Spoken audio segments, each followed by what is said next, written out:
지난 목요일 장례 위로 예배를 드리기 위해서 목포로 가던 길이었습니다. 벌써 휴가철이 돼서 가는 길이 제법 막혀요. 꽤 정체가 되었고, 저는 또 교통사고 후유증이 있는 바람에 앉아있기가 몹시 허리가 통증이 좀 있어서 쉽진 않았습니다. 그런데 이날 좀 독특한 체험이라고 할까요? 좀 은혜가 있어서 여러분 나누고 싶어요.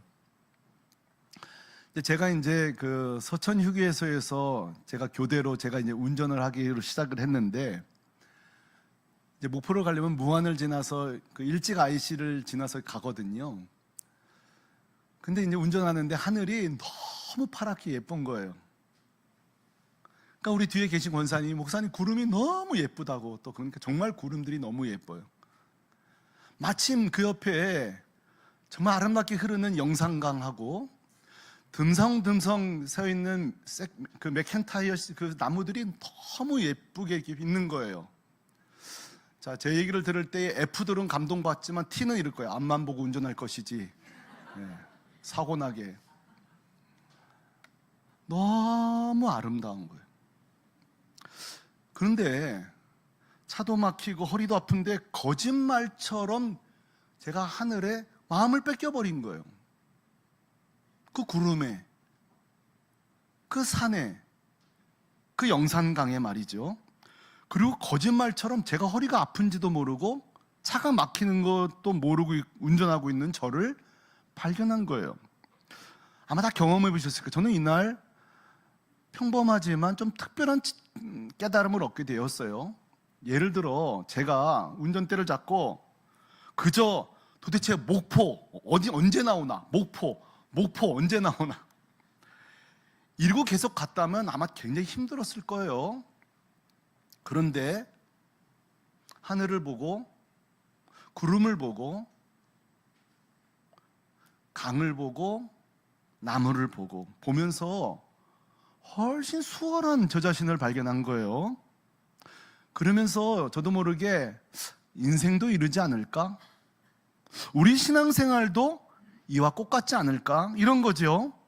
어떤 사람은 아침에 눈 뜨고 기지개 피면 오늘 해야 될 일, 오늘 목표, 오늘 끝내지 못한 일, 오늘 하루를 오로지 그 목표만, 해야 될 일만 보고 산다면 얼마나 힘들까요? 그런데 우리가 영적인 눈을 떠서 마치 제가 파란 하늘을 보듯 우리를 향한 높고 높은 하나님의 섭리를 볼 수 있다면, 할렐루야. 내 인생이 뭔가 막히고 정체되어 있고 답답하지만 아무도 막을 수 없는 내 인생에 도도히 흐르고 있는 이 은혜의 강물을 볼 수만 있다면, 내 인생이 지금 차디찬 겨울이잖아요. 그런데도 언젠가 우리 하나님이 주실 푸르고 푸른 그 숲과 같은 계절을 꿈꾸면서 걸어간다면 성도 여러분, 좀 낫지 않을까요?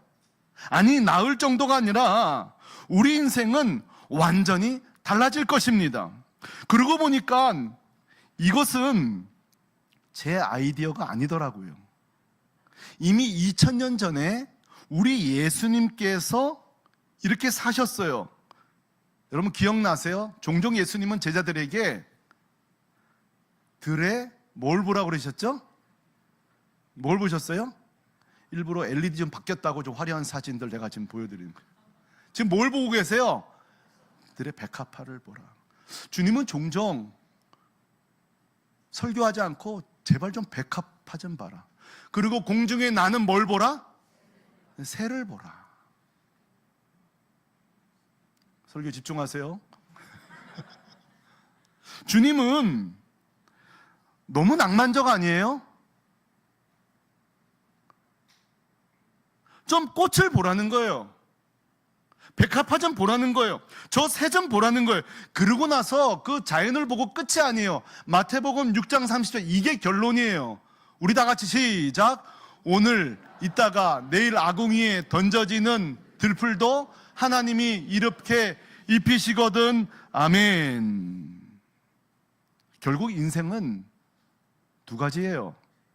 눈 닫고 귀 닫고 문제만 보고 살 것인가? 눈 뜨고 귀 열고 하나님의 은혜를 보고 살 것인가? 오늘 8월 첫 주 우리 새물교회 성도들에게 제가 강력하게 도전합니다. 답답하고 정체된 내 인생만 보지 말고 내 삶의 도도히 흐르는 하나님의 그 강을, 그 대하, 큰 강을 보고 사는 여러분 되기를 주님의 이름으로 축원합니다. 지난 16개월 동안 제가 여호수아를 강해한 중요한 목적 중에 하나도 그거예요. 출애굽부터 가나안 정착까지 좋은 일만 있었어요. 천만에.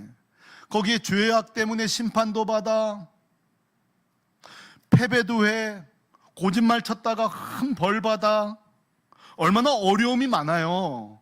그러나 우리가 그 7년의 동안의 이 여호수아서를 1년 4개월 동안 보면서 그 장구한 역사를 보면 심판만 있지 않았어요. 축복이 있었어요. 패배만 있지 않았어요. 승리도 있었어요. 좌절만 있던 게 아니야. 소망이 있었어요. 그래서 우리는 이렇게 결론을 지어야 돼요. 따라하십시다. 하나님은 신실하시다. 그런 목소리로 하시면 안 돼. 더 큰 소리로. 하나님은 신실하시다. 신실하시다. 이 고백이 여러분 고백 되기를 축복합니다. 우리는 이 고백을 하고 나서 또 하나 고백해야 돼요. 이 고백이요. 따라하십시다. 하나님은 그가 하신 일 또한 신실하시다. 믿습니까? 그렇죠. 하나님의 인격이 신실하면 그가 하시는 일 또한 어떻게 해야 돼요? 신실해야 돼요. 마지막 결론이에요. 하나님이 신실하시다면 결국 따라합시다. 하나님은 내 인생도 신실하시다. 자, 앞뒤적으로 하나님은 신실하십니다. 더 큰 소리로 하나님은 신실하십니다. 성도 여러분, 우리가 여호수아 강해를 통해 이걸 발견하지 못하고 어떤 사람은 심판만 봐요. 어떤 사람은 좌절만 봐요. 그거 잘못 보신 거예요. 그거 지금 잘못 본 거예요. 이 대하 드라마의 한 편만 본 거예요. 대하, 큰 강이잖아요. 이 큰 강줄기에서 우리가 떠내려갈 듯한데 떠내려가지 않게 붙들고 계시는 그 두툼한 손, 그 하나님의 권능, 이걸 못 발견했다면 여러분, 우리 여호수아 설교 잘못 들은 거예요. 다시 누가복음을 강해하기로 결정한 이유도 바로 여기에 있어요. 우리가 예수님의 사역을 2년 동안 집중해서 보면서, 야, 하나님도 신실하신데 우리 예수님 또한 신실하신 분이구나.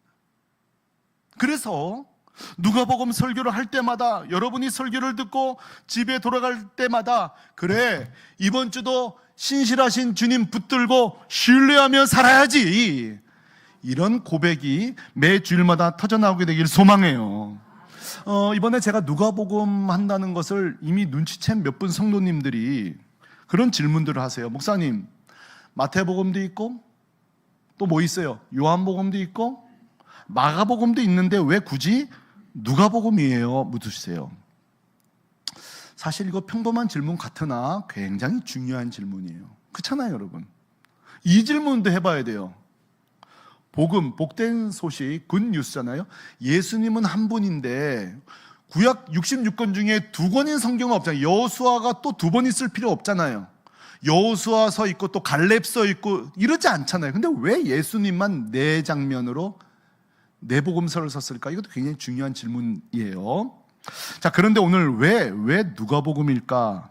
이 이야기를 좀 나누고 싶은 거예요.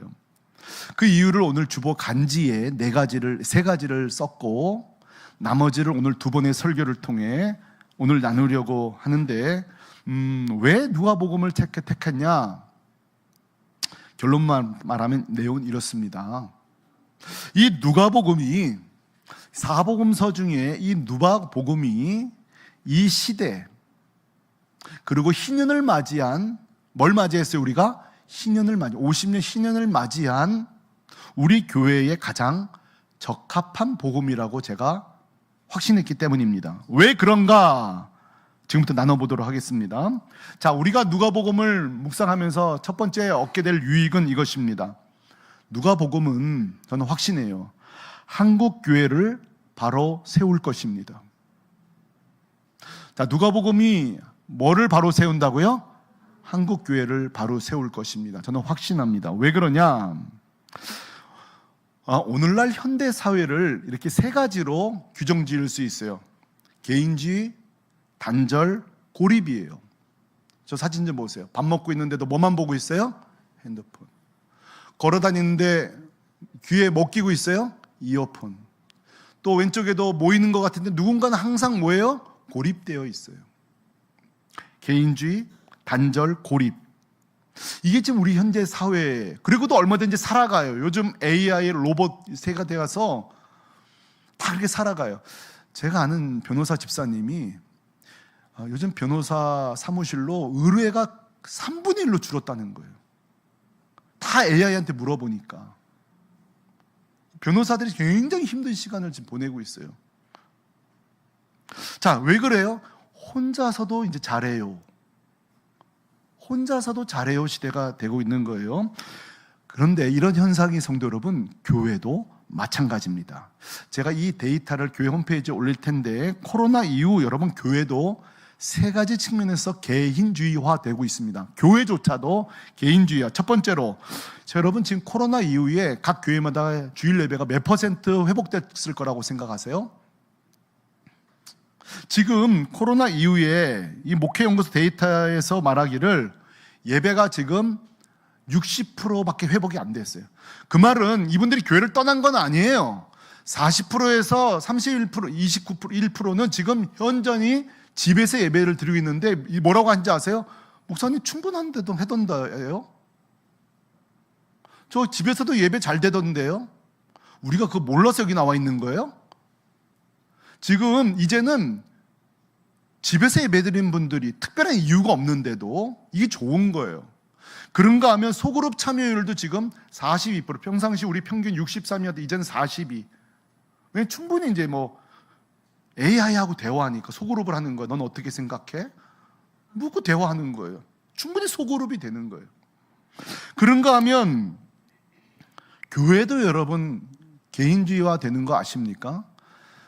그 우리 코로나 기간에 보건복지에서 발표하기를 교회가 9,000개가 문 닫았다고 했는데, 감사한 것은 코로나 이후에 거의 한 5,000개는 회복이 됐고 여전히 코로나 이후에 4,000개가 지금 문을 닫았어요.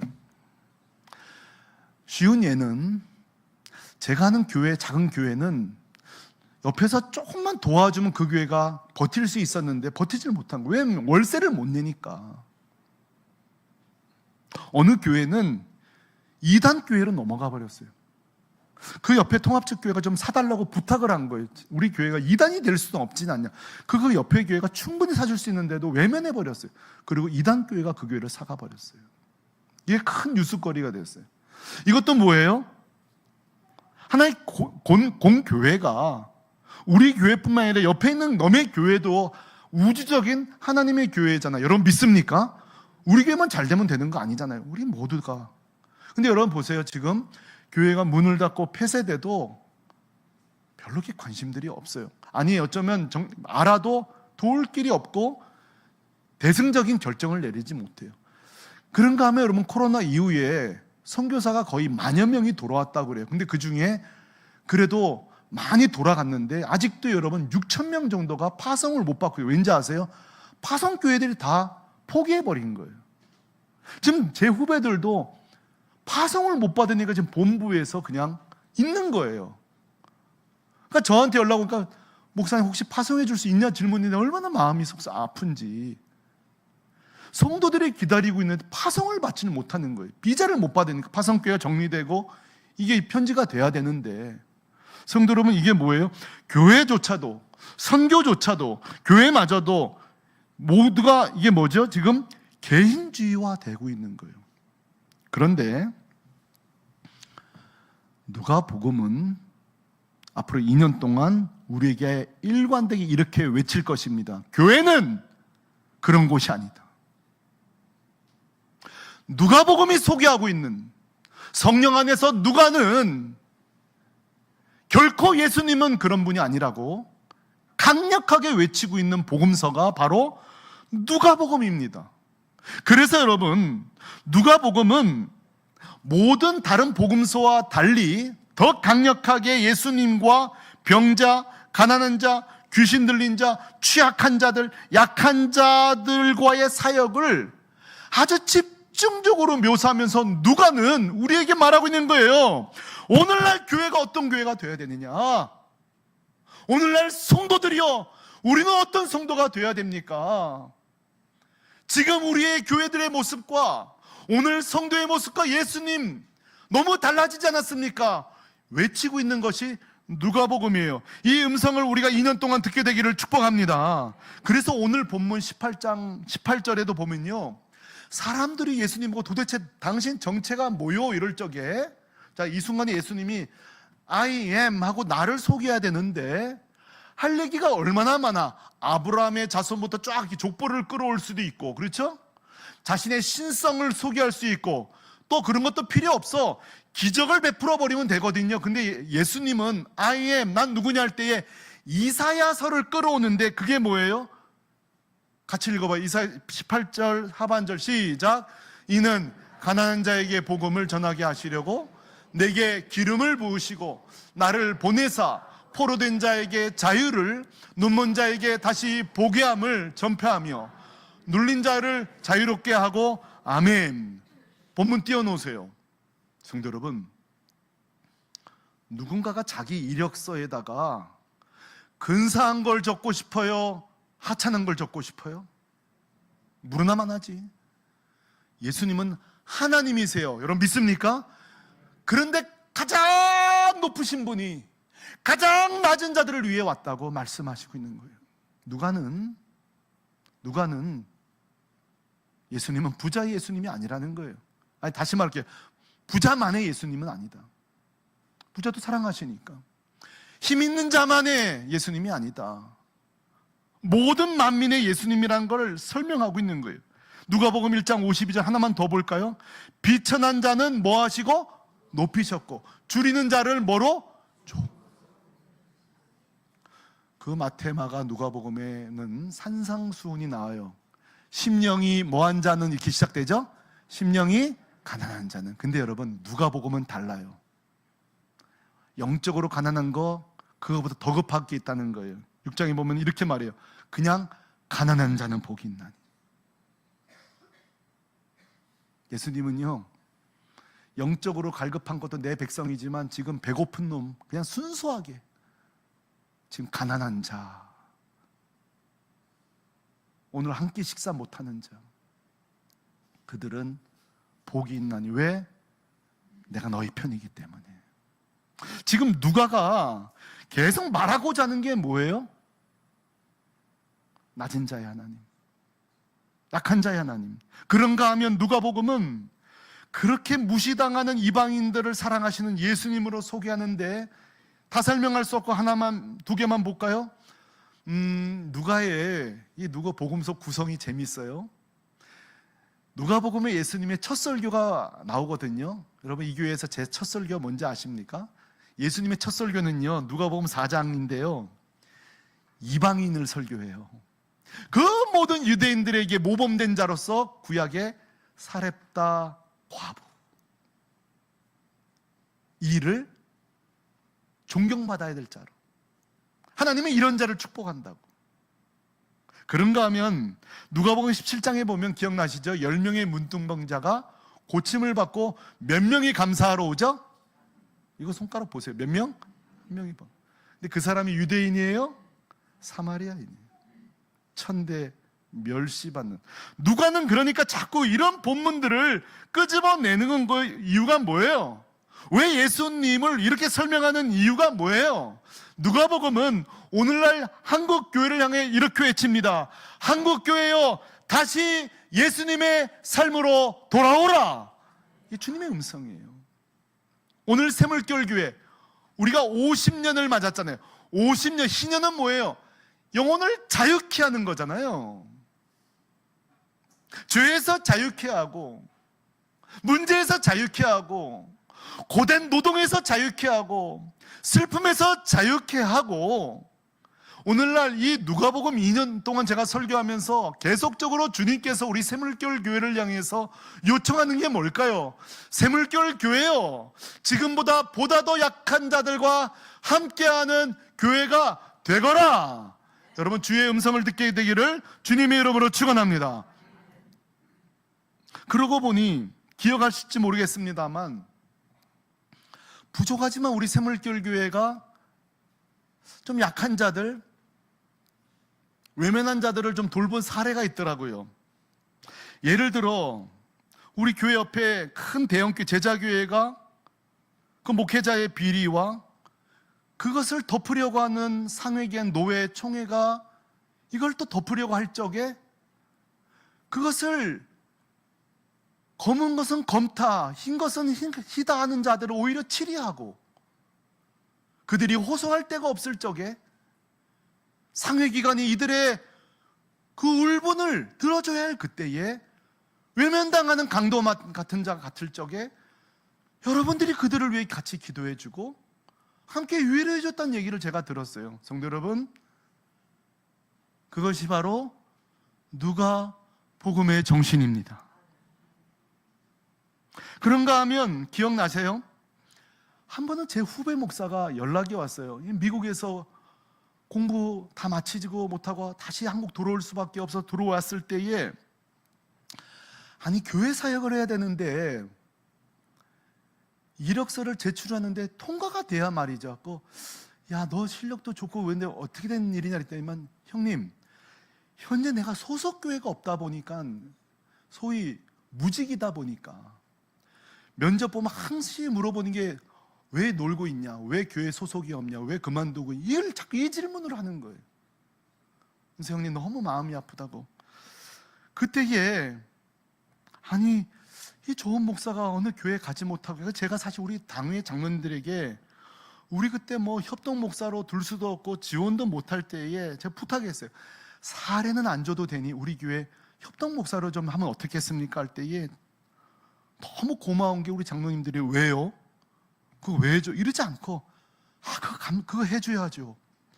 그래서 우리 교회에 주보 등록해 주니까 이 친구가 우리 새물결교회 주보 들고 당당하게 현재 새물결교회 소속 이래가지고 우리 주보가 그냥 어디든지, 그러니까 이제 서류가 통과되고 면접을 보고, 그러면 저한테 이래요. 형님, 목사가 소속이 없다는 게 얼마나 서글픈지. 그리고 제가 갔을 적에 교인들이 저를 위해서 그렇게 기도해요. 우리 교회 6개월 있을 때에 저희 교회가 사례를 못 해줬어요. 근데 제 또 아는 지인이 매달 50만 원씩 그 목사에게 사례를 줬어요. 그래서 그렇게 또 생활이 된 거예요. 제가 그걸 보면서 얼마나 감사한지.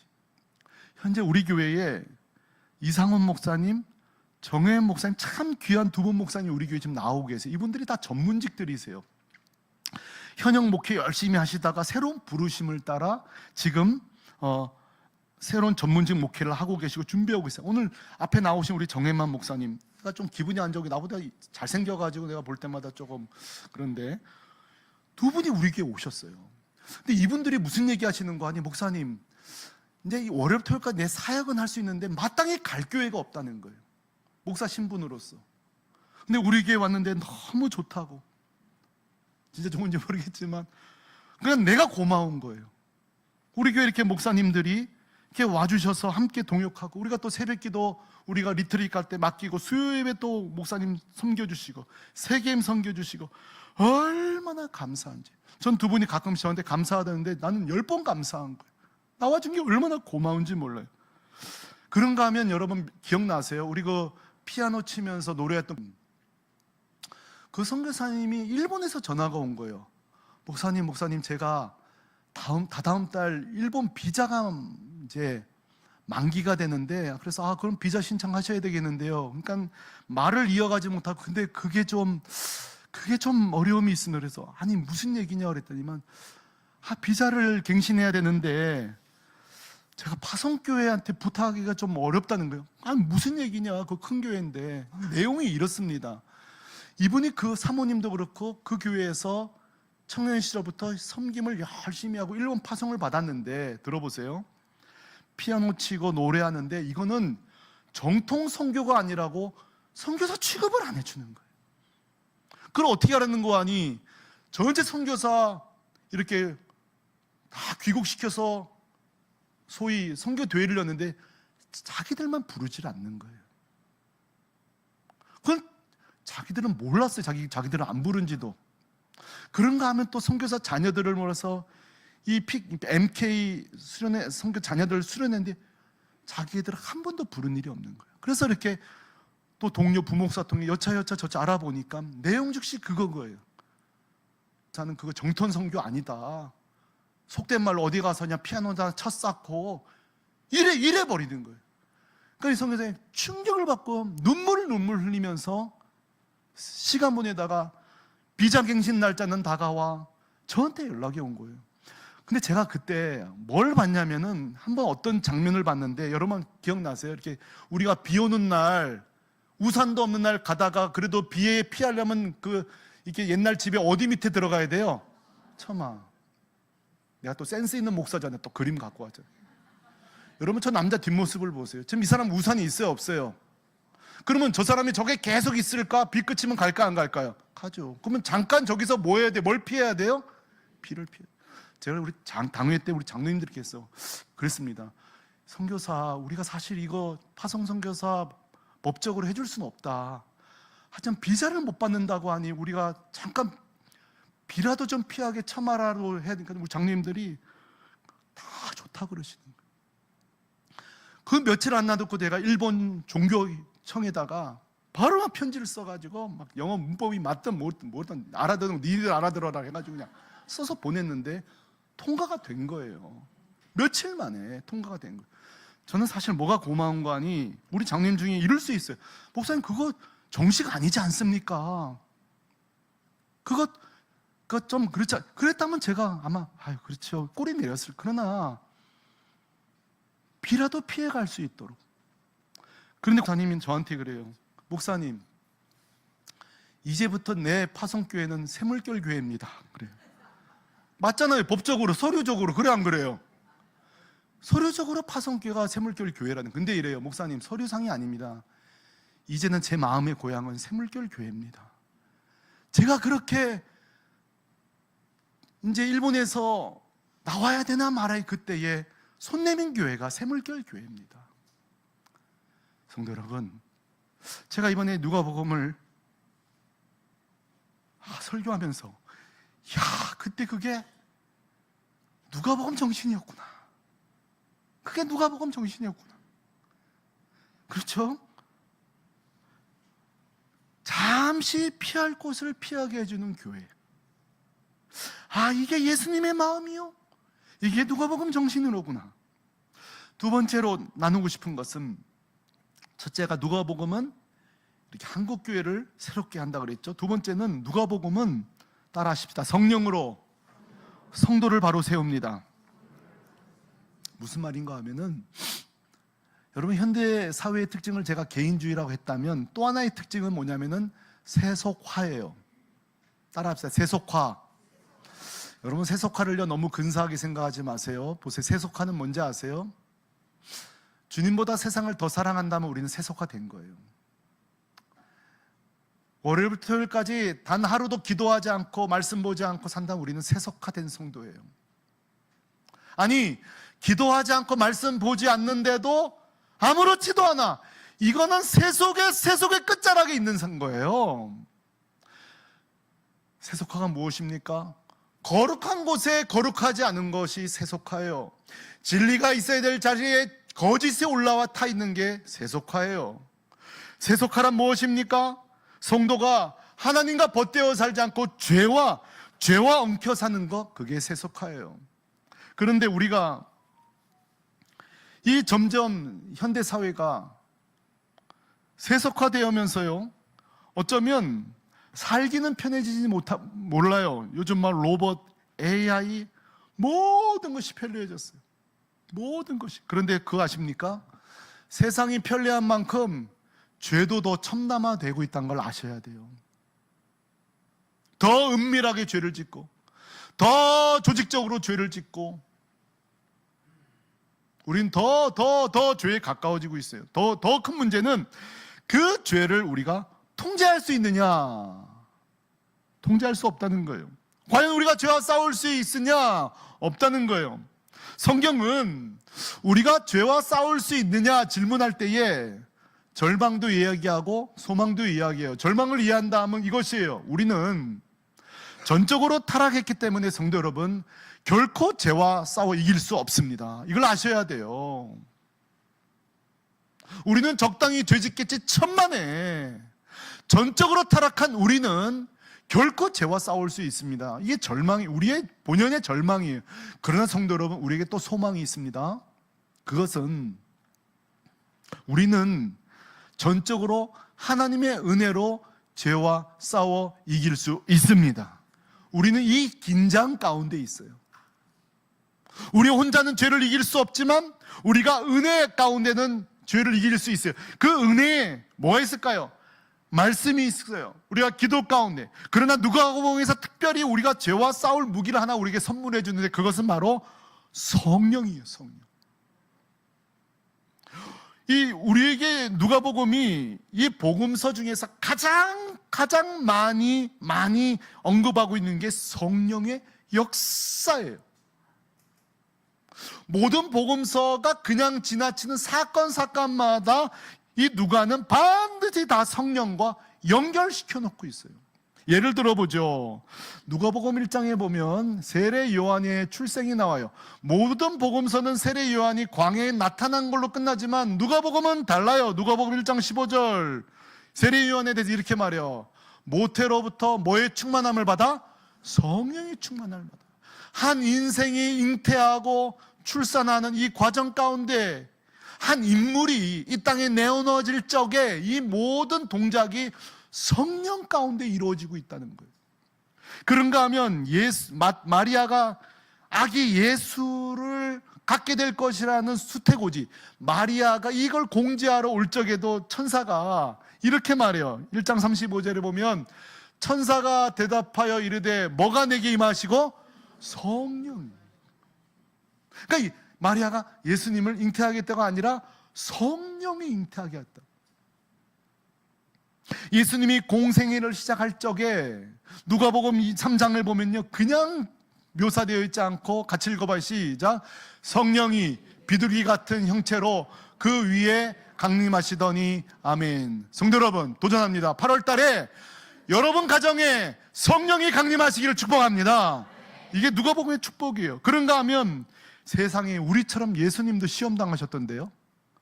마귀가 얼마나 집요하게 예수님을 공격했는지 몰라요. 그런다 예수님의 그 마귀 승리 비결, 시험을 승리한 비결을 이렇게 말합니다. 누가복음 4장 1절은 우리 자매들이 읽어주세요. 시작. 예수께서 성령의 충만함을 입어 요단강에서 돌아오사 광야에서 40일 동안 성령에 이끌리며 아멘. 성령이 몇 번 나와요? 몇 번? 2번 나와요. 성령이 충만함을 받고 성령에 이끌리시오. 이게 지금 뭘 말하고 있는 거예요? 누가가 모든 되어진 일이 성령의 도우심으로 되고 있다. 성령의 역사로 되어지고 있다. 그런가 하면 오늘 말씀 한 번 더 읽을 텐데 예수님이 그냥 귀신을 쫓고 예수님 병든 자를 살렸다고 말하지 않아요. 이 모든 힘이 무엇이냐? 성령의 능력이라는 거예요. 누가복음 4장 18절은 우리 형제들이 큰 소리로 시작. 주의 성령이 내게 임하셨으니 이는 가난한 자에게 복음을 전하게 하시려고 내게 뭘 부으셔요? 기름을 부으시고. 누가는 그저 예수님이 병 고쳤다, 사람 살렸다로 묘사하지 않고 반드시 성령과 예수님의 치유 사역을 연결시키고 있는 거예요. 이거 지금 왜 그래요? 왜 그래요? 누가는 이렇게 말하는 거예요. 너도 성령 받아야 되지 않겠냐? 네 인생도 성령이 있어야 되지 않겠냐? 우리에게 촉구하고 있는 거예요. 그런가 하면 누가복음 11장 13절에 보면 기도와 성령도 연결시켜드려요. 다 같이 시작. 너희 하늘 아버지께서 구하는 자에게 성령을 주시지 않겠느냐 하시니라. 아멘. 우리가 기도할 때 가장 주고 싶은 거 뭐예요? 성령이라는 거예요. 왜 우리가 기도할 때 정말 하나님이 제일 주고 싶은 성령인지 이해되시겠어요? 성령이 아니하고서는요 되는 일이 하나도 없는 거예요. 이 누가의 성령의 강조는요 마침 누가복음에서도 끝나지 아니에요. 여러분, 누가복음이 1편이요, 사도행전이 2편이잖아요. 누가복음만 성령을 강조한 게 아니에요. 사도행전을 별명을 우리는 성령행전이라고 부른 이유가 뭐예요? 성령이 압도하고 역사한 사도들을 통해 벌어진 일이기 때문에. 그래서 사도행전 2장을 보면 성령이 초대교회 사람을 세우신 사건, 할렐루야. 사도행전 4장에 교회를 든든히 세우신 사건, 12장과 16장에 도저히 파송할 수 없는 중에서 성령의 역사 가운데 사람을 파송하고 세계 선교를 이끌어 가시는 성령님을 소개하고 있어요. 그러므로 성령님, 저는 기대해요. 점점 개인주의화 되어 가고 있고 점점 세속화 되어 가고 있는 지금 우리에게 누가복음이 필요한 줄로 믿습니다. 이 누가복음을 통해서 우리 교회가 예수님의 삶에서 이탈되었는가, 우리 성도들이 얼마나 이탈되는가를 좀 정신 차리고 다시 예수님께로 돌아가게 되길 소망합니다. 그리고 우리가 정직하게 한번 나눠보고 싶은 게 있어요. 성도 여러분, 다 저를 쳐다보십시오.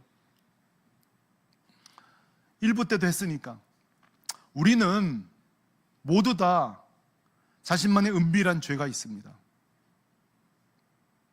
다 은밀한 죄가 있습니다. 내가 이걸 끝장내야 되는데 청소년, 중독 모두 다 가지고 있는데 아까 말씀드렸죠? 우리 힘으로 안 됩니다. 제가 비전을 선포합니다. 저는 보고 싶습니다. 이 누가복음을 설교하는 동안에 목사님,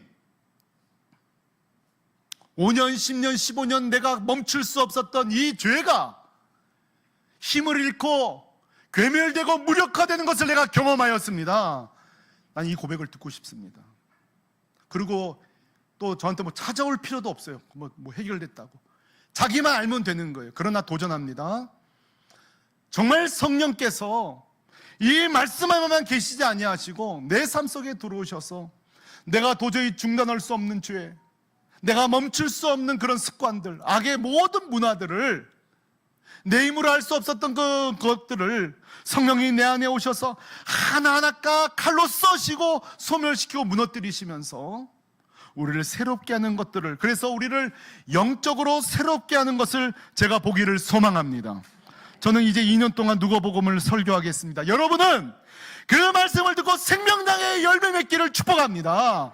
저도 이 생명당에 설교하고, 그래서 이 땅의 모든 교회가 점점 진위에서 멀어진다 할지라도 우리 새물결 교회 하나만큼은 정말 작지만 주님 따라가는 그런 교회 되기를 우리 주 예수 그리스도의 이름으로 축원합니다. 축원합니다.